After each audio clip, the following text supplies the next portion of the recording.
meus queridos adolescentes, jovens, irmãos. Graças a Deus por mais essa oportunidade, por mais esta aula que o Senhor nos tem permitido assim gravarmos para aprendermos mais e compartilharmos da Palavra de Deus. É com muita alegria que eu quero uma vez mais te recepcionar aqui no canal da Iadal Messias. Pedimos que você compartilhe, curta, comente, dê sugestões e assim Deus estará lhe abençoando e nos abençoando em conhecimento. Vamos ministrar uma oração para darmos início a esta aula de hoje. Lição de número 6 para o dia 10 de maio de 2020. Senhor meu Deus, muito obrigado por esta oportunidade, por este momento que o Senhor nos tem permitido por esta aula. Te agradecemos e pedimos que o Senhor ilumine a nossa mente através do Teu Santo Espírito e que o Senhor venha fazer com que brote em nossos corações mais desejo e mais sede no conhecimento da Tua Palavra e também que nós vamos buscar a Tua graça, porque a Tua própria Palavra nos diz: crescei, pois, na graça e no conhecimento. Te pedimos uma bênção especial sobre nossas vidas, sobre a vida de cada um que estará aqui nos ouvindo e nos acompanhando. Abençoe cada um e assim te pedimos e te agradecemos em nome de Jesus. Amém. Então, meus queridos, nós sabemos que nesta lição nós estamos estudando Jesus e o Reino de Deus. Nós já trilhamos aí por este caminho, que o comentarista aqui nos deixa através dessa lição. Nós, na primeira lição, tivemos um panorama de duas cidades em que Jesus viveu. Nós, na segunda lição, conhecemos um pouco sobre o Jesus de Nazaré. Na terceira lição, nós falamos aqui a respeito do caráter de Jesus. E na quarta lição, nós falamos sobre o ministério de Jesus. Sendo assim, na lição passada, nós tratamos sobre o tema Ame a Deus e ame o próximo. Hoje, nós estaremos aqui falando um pouco acerca da crucificação de Jesus, que é o tema proposto pelo nosso comentarista nessa lição de hoje. O nosso texto áureo, o texto ouro, o texto-chave, se encontra no livro do profeta Isaías, no capítulo 53, e o versículo 5, que vai dizer: mas ele foi ferido pelas nossas transgressões e moído pelas nossas iniquidades. O castigo que nos traz a paz estava sobre ele, e pelas suas pisaduras fomos sarados. Que privilégio, meus queridos, em podermos ser sarados por aquele que carregou os nossos pecados, em podermos receber a paz por aquele que se fez maldito por nós. Que privilégio que nós temos. Que amor é este de Deus para com as nossas vidas, que deu seu Filho para sofrer, para ser afligido, para ser humilhado, para ser desprezado, para ser rejeitado por mim e por você. Então, eu quero deixar aqui logo uma pergunta para sua reflexão. Quem é Jesus para você? O que você tem feito para Jesus? Então fica aí esta meditação para você refletir, para você pensar e para você assim também dialogar com alguém. O primeiro tópico que nós vamos abordar aqui é a semana da crucificação de Cristo. O primeiro ponto que eu quero destacar aqui com vocês é que Cristo, mesmo sabendo da dor que enfrentaria, ele manteve a sua postura e manteve o foco na sua missão. Que tudo isso vai demonstrar a disposição que ele teve em cumprir o propósito de Deus. Você tem mantido a sua postura e o seu foco diante daquilo que Deus colocou em suas mãos? Você tem se preparado? Você tem estado com a disposição de cumprir o ministério proposto por Deus para a sua vida? Como eu falei já em uma das aulas anteriores, a nossa vida deve ser, ou a essência da nossa vida deve ser dominada pelo nosso chamado. Você é chamado, você é chamada por Deus para uma grande obra. E como disse Neemias, estou em uma grande obra e não posso parar.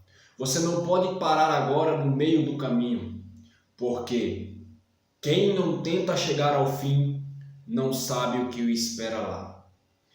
Prossiga, firme avante, conheça mais de Deus, conheça mais do seu chamado, ore, busque, consagre e se prepare, porque assim Deus estará te abençoando cada vez mais. Mas nunca perca a postura e o foco.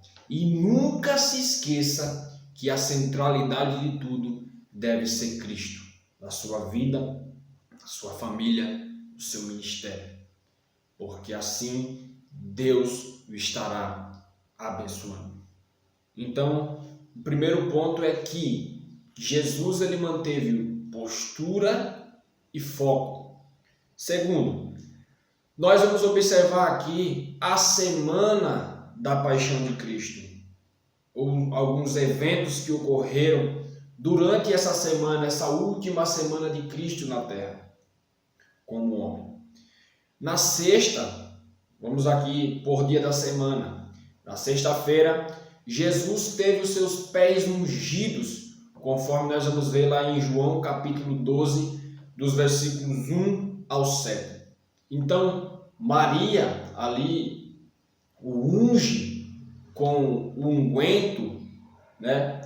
E o que indica isso aí? Ele teve os pés ungidos. Sim, ok. Nós sabemos da preciosidade desse perfume, que era necessário trabalhar o ano todo para poder adquirir uma pequena porção desse perfume, desse unguento. E nós sabemos que quando esse unguento era passado no corpo, em algum lugar, ele ficava impregnado por dias e dias neste corpo. Então, o que nós aprendemos com isso aqui, com esse ato de Jesus ser ungido? Ele próprio disse que ele estava sendo preparado, ou seja, o perfume para o que havia de acontecer. O seu corpo estava ali os seus pés foi molhado por este unguento e assim o cheiro ficou impregnado. Então, o que é isso aí? É a preparação, porquanto o perfume, como eu disse, ficava dias impregnado no corpo. E nós aprendemos aqui, com esta passagem, que Jesus, primeiro, teve tempo com os amigos e nós aprendemos sobre a devoção de Maria. 2 pontos aí que nós podemos se acrescentar aqui. No sábado, nós sabemos que é o dia de descanso, como era costume do povo da época. E também nós vamos observar que não se menciona nada nesse dia, nos evangelhos acerca disso. Mas nós sabemos que esse dia de descanso, ele se origina da expressão sabat, que significa dia de descanso. Então não é necessário ser propriamente no sábado, né? Por exemplo, nós sabemos que nós temos aí uns dias, por exemplo, nós que trabalhamos, vamos supor, de 7 nós trabalhamos 6 e um dia é a folga. Então a folga dessa pessoa, esse dia de descanso, pode ser em qualquer dia da semana que essa pessoa estará descansando e repousando no seu trabalho semanal. No domingo nós observamos a entrada triunfal de Jesus em Jerusalém. Os 4 evangelhos vão narrar aí acerca desse evento, da entrada triunfal de Cristo em Jerusalém. Mateus no capítulo 21, Marcos no capítulo 11, Lucas no capítulo 19 e João no capítulo 12. Mas aqui deste dia eu quero destacar com vocês o seguinte: a expressão que quando ele entra, quando ele está sendo lá recepcionado pelo povo, a expressão Hosana, que indica tanto uma adoração como um pedido de socorro, ou seja, de salvação. E Jesus ele entra montado em um jumentinho, conforme está escrito nos evangelhos, e para que se cumprisse o que foi dito pelo profeta Zacarias no capítulo 9 e versículo 9. Vamos ler. Alegra-te muito, ó filha de Sião, exulta, ó filha de Jerusalém. Eis que o teu rei virá a ti, justo e salvador, pobre e montado sobre um jumento, sobre um asninho, filho de jumento. Então nós observamos aí, mais uma vez, outra profecia se cumprindo em Cristo. Porque tudo aponta para Cristo. O propósito é a redenção. Há alguém que disse, um teólogo, ele disse que ele desconsiderava quando lia um texto e não conseguia enxergar a Cristo, ver a Cristo no texto, porque todos os textos vão nos levar a Jesus. Na segunda-feira, nós vamos observar aí a purificação do templo. Os evangelhos sinóticos apenas narram este momento, exceto João, porque João escreveu de uma forma diferente. Mas por que sinótico? Porque eles se complementam, apesar de terem textos falando de um mesmo assunto, divisões diferentes, mas eles não se contradizem, eles se complementam, porque como nós costumamos dizer que Bíblia interpreta Bíblia. Tá, mas o que nós aprendemos aqui dessa purificação do templo? Quando Jesus chega lá e tinha os cambiadores e tinha os vendedores vendendo animais no templo para que as pessoas comprassem e entrassem no templo ofertando sacrifício. Tinha ovelhas, tinha bois, tinha pombos, tinha passarinhos. Aqueles que tinham mais condições conseguiam comprar um carneiro, uma ovelha, enfim, um boi. Mas aqueles que tinham menos condições, eles compravam passarinhos e enfim. Só que aqui nós vamos aprender com Jesus quando ele chega lá derribando as mesas, expulsando os cambiadores do templo, que ele vai dizer: vocês estão fazendo da minha casa covil de salteadores. A casa de meu pai é casa de oração. Nós vamos aprender aqui 3 coisas com esse texto: limpeza, organização e propósito. Limpeza, porque Jesus disse: vocês estão fazendo aqui covil de salteadores. Organização, a casa de meu pai é casa de oração. Jesus está botando em ordem. E o propósito aqui é de trazer uma pureza àquilo que as pessoas estavam depravando. E eu pesquisei aqui e vi alguma coisa, e alguém disse que eles trocavam, esses cambiadores, eles trocavam moedas judias por moedas pagãs. Na terça-feira, nós vamos observar aí as parábolas de Jesus.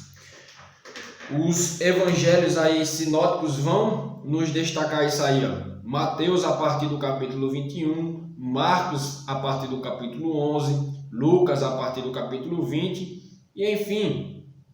Mas eu quero aqui destacar com vocês acerca da figueira estéril, em que Jesus nessa última semana também ele amaldiçoa esta figueira, porque ele viu que tinha folhas, ele viu que ela estava formosa, mas quando chegou perto não tinha fruto. E o que nós aprendemos com isso aqui, meus queridos?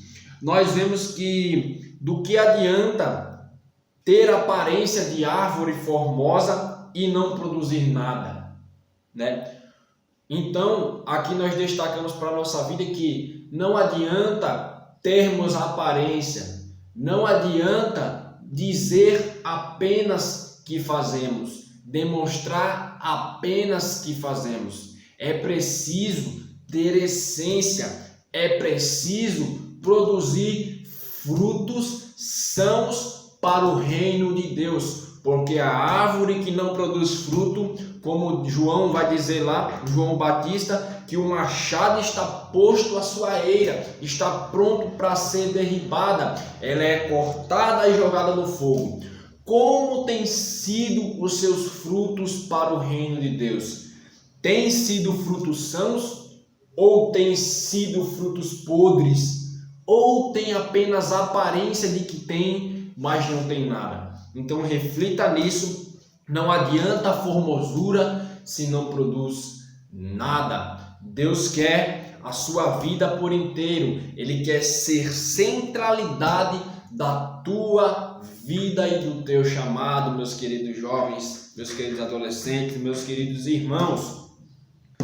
Então, aqui nós vamos observar durante essas parábolas que em Jerusalém Jesus ele escapa das ciladas teológicas que eram armadas pelos sacerdotes para pegarem ele em algum ato e o prenderem, mas ele sempre com autoridade ia lá, confrontava, ensinava, dizia a verdade.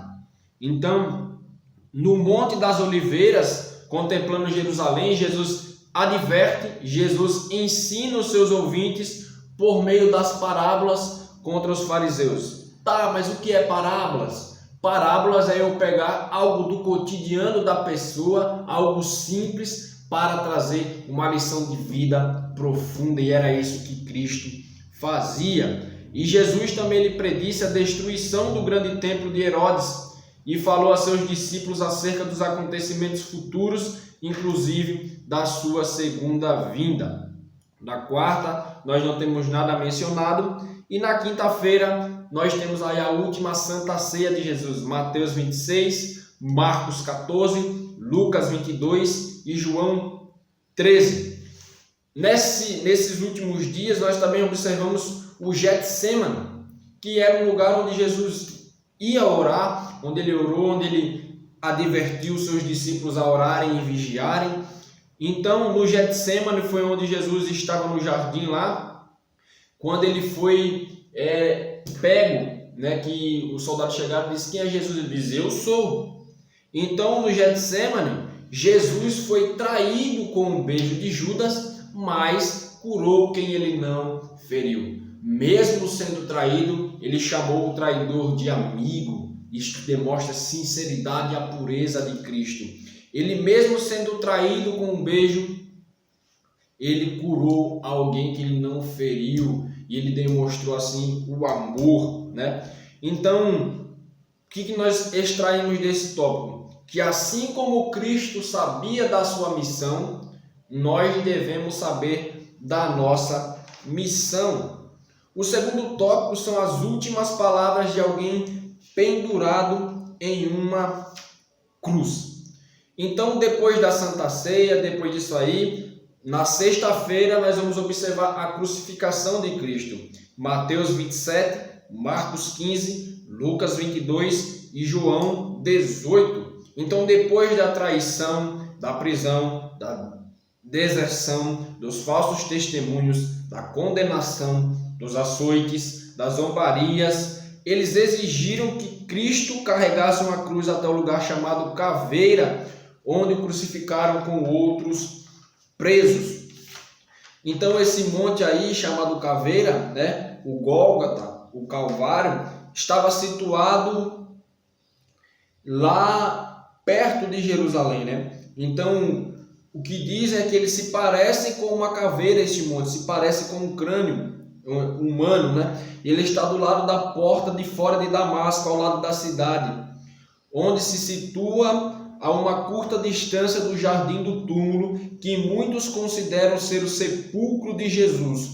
O Gólgota era chamado lugar da caveira. Então isso aqui é algo que contém aqui na lição, essas informações, E é interessante destacarmos que a morte por cruz era comum na época. Tanto é que tinha 2 malfeitores ao lado de Jesus quando Jesus foi preso e foi levado até lá. Então era algo comum assim na sociedade, que era uma forma de prisão, de crueldade romana.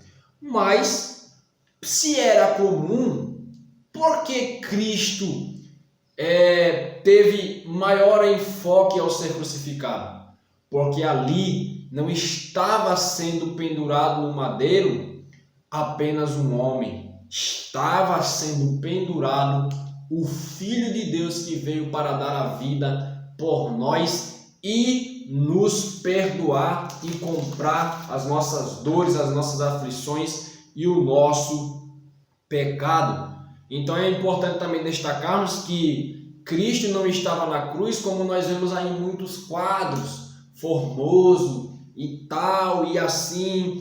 O profeta Isaías, no capítulo 53, dos versículos 2 ao 4, ele vai dizer o seguinte, ó: porque foi subindo como um renovo perante ele, como a raiz de uma terra seca, não tinha parecer nem formosura, e olhando nós para ele, nenhuma beleza víamos, para que o desejássemos. Era desprezado e o mais indigno entre os homens, homem de dores, experimentado nos trabalhos, como um de quem os homens escondiam o rosto. Era desprezado e não fizemos dele caso algum. Ele tomou sobre si as nossas enfermidades, as nossas dores, levou sobre si, e nós o reputamos por aflito, ferido de Deus e oprimido. Então, nós vemos aí que não tem nada a ver com esses negócios de quadro. Cristo, ele estava sendo crucificado. Cristo, ele estava pendurado, ele estava sangrando.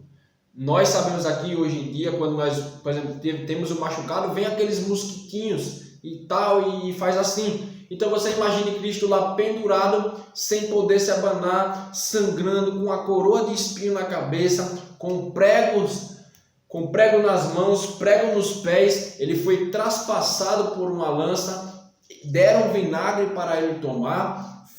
Ele foi cuspido, as pessoas zombavam dele, dizendo: se tu és o Cristo, tu salvaste tanto, por que tu não salva assim e desce daí? Só que quando nós vamos olhar lá no Evangelho de Lucas, nós vamos ver que Jesus, ele fala acerca disso. Ele diz assim, ó: mas dirão, médico, cura a ti mesmo. Então ali estava apontando para ele na cruz, quando as pessoas iriam zombar dele.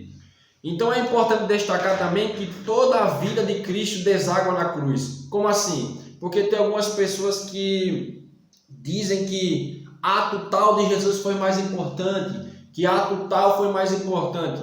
Não. Toda a vida de Cristo foi importante. Por exemplo, o seu nascimento foi importante, porque se não tivesse nascimento, não teria cruz. Os seus ensinamentos foram importantes, porque se não o tivesse, não teria cruz. A sua vida foi importante, porque se não tivesse, não haveria cruz. Então, todos os pontos de Jesus foram importantes. Então, nós vemos aí agora as palavras de Jesus na cruz. Eu quero destacar antes aqui 2 pontos antes de falar das 7 últimas palavras de Cristo na cruz. Primeiro, Lucas 23, 28, que ele vai falar ali para as filhas de Jerusalém. Ele vai dizer para as filhas de Jerusalém, dar um chamado à intercessão. Ele diz assim, ó: chorai antes por vós mesmas e por vossos filhos. Então as palavras de Jesus para as filhas de Jerusalém foram palavras de intercessão, palavras ao malfeitor. Lucas 23, 40 a 43. Enquanto um zombava de um lado, o outro diz: nós somos culpados porque nós merecíamos, mas este homem, ele não fez nada.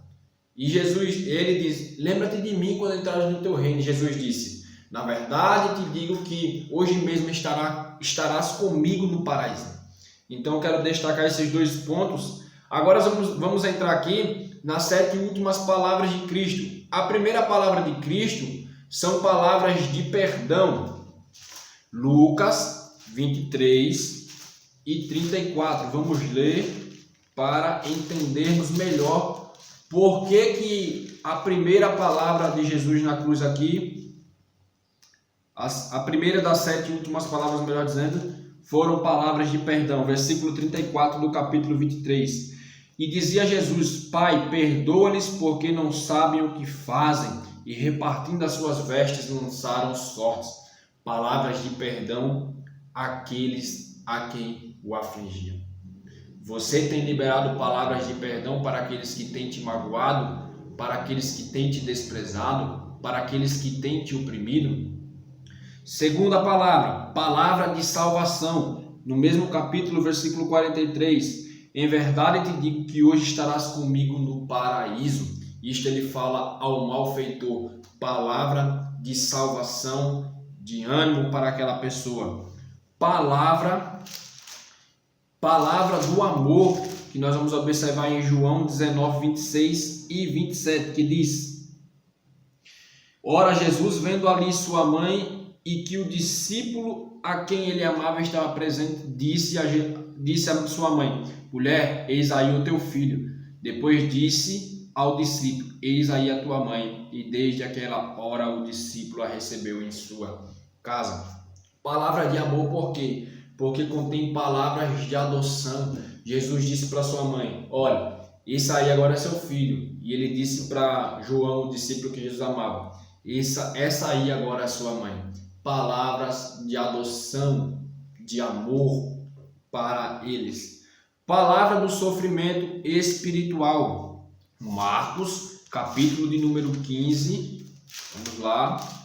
Capítulo de número 15, o versículo de número 34, que vai nos dizer o seguinte: E à hora nona, Jesus exclamou com grande voz, dizendo: Eloi, Eloi, lema sabachthani. Isso traduzido é: Deus meu, por que me desamparaste? Palavras de sofrimento. Mas é importante destacarmos que aqui Jesus ele está cantando o Salmo de número 22, que quando nós vamos olhar, vai dizer lá essas palavras que Cristo está cantando aqui na cruz. Então Cristo ele cantou o Salmo 22. Palavra do sofrimento físico. João, capítulo 19 e versículo 28, que diz: Depois, sabendo Jesus que já todas as coisas estavam terminadas, para que a Escritura se cumprisse, disse: Tenho sede.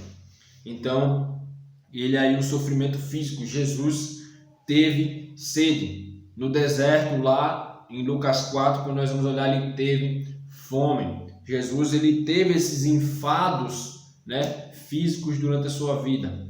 Sexta palavra, a palavra do triunfo. João 19:30. Que diz: E quando Jesus tomou o vinagre, disse: Está consumado. Esta palavra do grego significa tetelestai, está consumado, está pago em sua totalidade.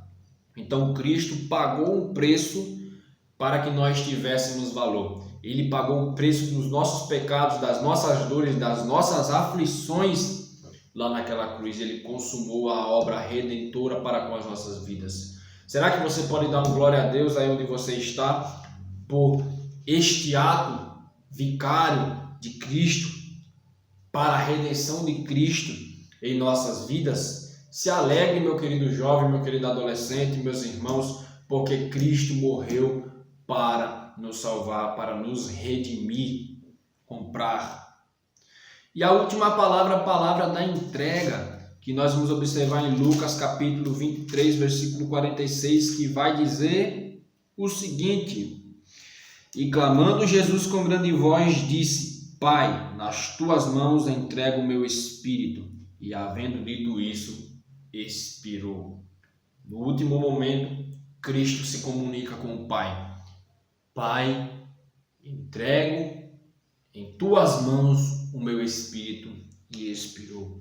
Esta foi a sétima e última palavra de Cristo na cruz. Então, a primeira palavra, palavra do perdão. Segunda palavra, da salvação. Terceira palavra, palavra do amor. Quarta palavra, sofrimento espiritual. Quinta, sofrimento físico. Sexta palavra, palavra do triunfo. E sétima palavra, palavra da entrega. O terceiro tópico é: pelas suas pisaduras fomos sarados. E aí eu quero destacar com vocês o capítulo 53 do Evangelho, ou melhor dizendo, do livro do profeta Isaías, também conhecido como um Evangelho do Antigo Testamento, um livro messiânico, como nós o conhecemos. Então, ele aqui começa a descrever o servo sofredor, ele começa a descrever nesse capítulo a aparição, as dores e a glória do Messias. O primeiro ponto que nós queremos tratar aqui é sobre a superficial avaliação humana. Vamos abordar aí do versículo 1 ao 3 para não se estendermos muito na aula. Então, no primeiro versículo, nós vamos observar exclamações. Primeiro, crédito. Quem deu crédito às nossas pregações? Ou seja, quem poderia acreditar naquilo que ouvimos? A segunda palavra desse versículo que eu quero destacar é braço. Ou seja, o braço forte de Deus que interviu nas questões da humanidade. O segundo versículo, já que o primeiro são exclamações, o segundo são explanações. Primeiro, ele cresceu como broto. Segundo, cresceu como em uma árvore morta, ou seja, Israel cresceu como rebento. Terceira, terra seca, brotou de um lugar em que não havia esperança, de onde ninguém acreditava. Quarto, sem formosura, rei em forma de servo, vencedor em aparência de oprimido, desfigurado pela maldade humana. O terceiro versículo, foi rejeitado, afligido, sofrido, desprezado, como se fosse horror, tratado como sem importância.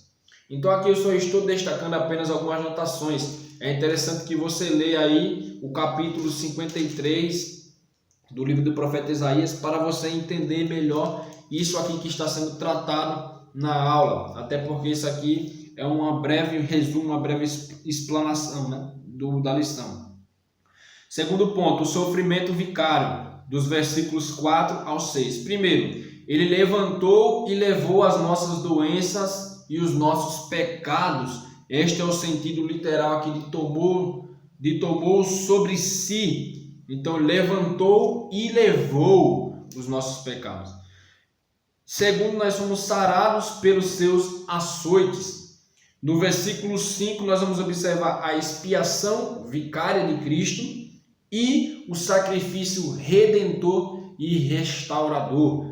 Cristo não somente nos redimiu, mas também nos restaurou novamente a comunhão do homem para com Deus. Sexto versículo, fomos desviados do caminho e se envolvemos em dificuldades. O homem pecou, o homem trilhou caminhos diferentes. Paulo diz em Romanos 3:23 que todos pecaram, por isso foram destituídos da glória de Deus, mas que por Cristo Jesus tivemos a justificação, ou seja, voltamos de volta para o caminho. É aquela profecia, né? E endireitarei as veredas dos vossos caminhos, seus caminhos tortuosos serão endireitados. Eles foram endireitados por Cristo. Andávamos errantes, andávamos tortuosos, mas Cristo, o caminho, nos colocou de volta neste caminho.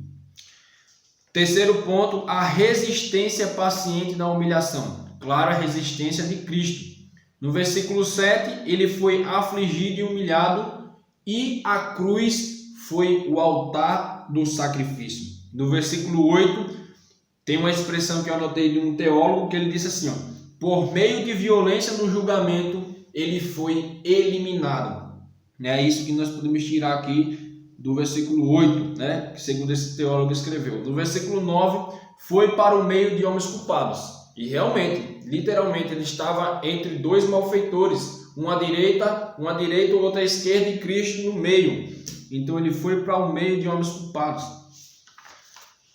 Por fim, aqui o último ponto, a reversão divina em exaltação. No versículo 10 nós vemos que Deus permitiu tudo e que Cristo pagou o preço por nossos pecados.